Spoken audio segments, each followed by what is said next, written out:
സംസ്ഥാനത്ത് online taxi ഡ്രൈവർമാർ പണിമുടക്കുന്നു. രാവിലെ 6 മുതൽ വൈകിട്ട് 6 വരെയാണ് പണിമുടക്ക്.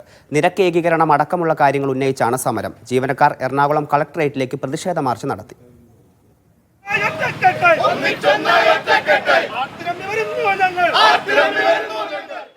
സംസ്ഥാനത്തെ ഓൺലൈൻ ടാക്സികളുടെ നിരക്ക് ഏകീകരിക്കുക, കമ്പനികളുടെ ചൂഷണം അവസാനിപ്പിക്കുക, നിയമനിർമ്മാണം കൊണ്ടുവരിക എന്നീ ആവശ്യങ്ങൾ ഉന്നയിച്ചാണ് ഓൺലൈൻ ടാക്സി ഡ്രൈവർമാർ സമരം നടത്തുന്നത്.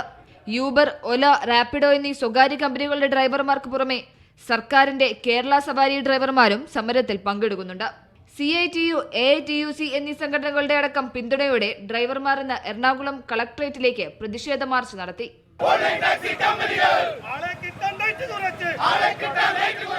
നമുക്ക് മാന്യമായൊരു വേതനം വേണം. അതിന് സർക്കാർ കൃത്യമായിട്ട് ഈ മേഖലയിലേക്ക് ഇടപെടണം എന്നാണ് നമുക്ക് ആദ്യമായിട്ട് പറയാനുള്ളത്. രണ്ടാമതായിട്ട് ഈ ഡ്രൈവർമാർക്ക് മിനിമം വേതനം നമ്മളൊരു ദിവസം വീട്ടിൽ നിന്ന് വാഹനം എടുത്ത് പുറത്തേക്ക് ഇറങ്ങിയാൽ ഒരു മിനിമം വേതനം കിട്ടുന്ന അവസ്ഥയിലേക്ക് മാറണം. രാവിലെ 6 മണി മുതൽ വൈകിട്ട് 6 വരെയാണ് പണിമുടക്ക്. സ്വകാര്യമായി ഓടുന്ന ടാക്സികൾ തടയാനും സംഘടന ആഹ്വാനം ചെയ്തിട്ടുണ്ട്. മീഡിയ 1 കൊച്ചി.